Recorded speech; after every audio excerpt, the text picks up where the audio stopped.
सरकार ही काँग्रेस आणि त्यासोबत जेवढे घटक पक्ष आहेत त्यांना चांगल्या प्रकारे मारलेली आहे।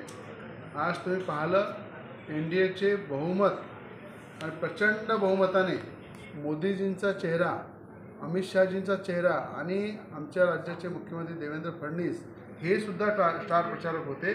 आज मोदीजींवर विश्वास ठेवून, अमित शहाजींच्या रणनीतीवर विश्वास ठेवून ज्या पद्धतीनं NDAला बहुमत मिळालेलं आहे आणि काँग्रेसचं डिपॉझिट जप्त झाले, या ठिकाणी EVM मशीनच्या माध्यमातून जेव्हा आरडाओरडा चालू होता त्या आरडाओरडामध्ये काँग्रेस आहे, उबाटा गट आहे, उद्धव ठाकरेंचा राज ठाकरे आहे, अनेक अशा गटांनी वारंवार EVM मशीनचा उदो करून जेव्हा जेव्हा आरोप केले त्या सगळ्यांवर चपकार बसवण्याचं काम हे बिहारच्या जनतेने केलेलं आहे की लोकशाहीचा विजय, लोकहिताचा विजय आणि भाजपने केलेले कामं हे जमिनीपर्यंत लोकांपर्यंत पोचलेले आहे।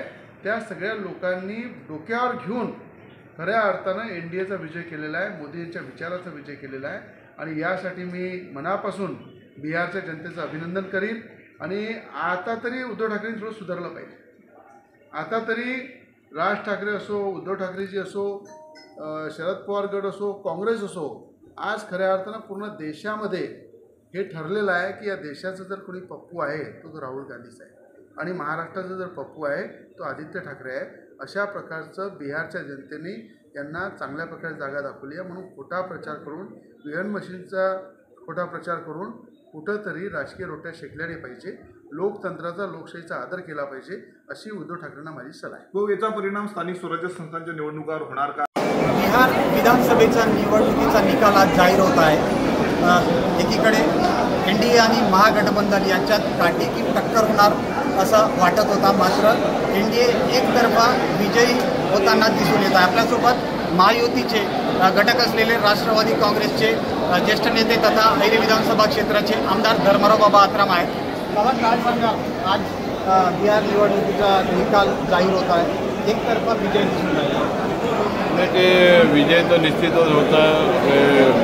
म्हणजे मुख्यमंत्री आहेत आपले बिहारचे, त्यांच्या नेतृत्वाखाली जे आपला NDAने जे लढला होता त्याच्यामध्ये फार मोठा विजय झाल्यासारखाच आहे, विजय झाला समजायचा आणि त्या दृष्टीने त्यांनी केलेल्या कामाचा लोकांनी मोबदला दिलेला आहे, जास्त अधिक मताने निवडून दिले।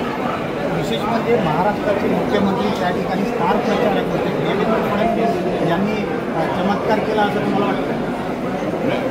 आपले जे माननीय मुख्यमंत्री जे आहेत देवेंद्रजी, त्यांच्या भाषणाचा शैली चांगला आहे आणि त्या दृष्टिकोनात प्रभाव टाकणारा आहे लोकांवर आणि त्यांनी जे काम केलं ते जरूर त्याच्यामध्ये सुद्धा रिझल्ट आला।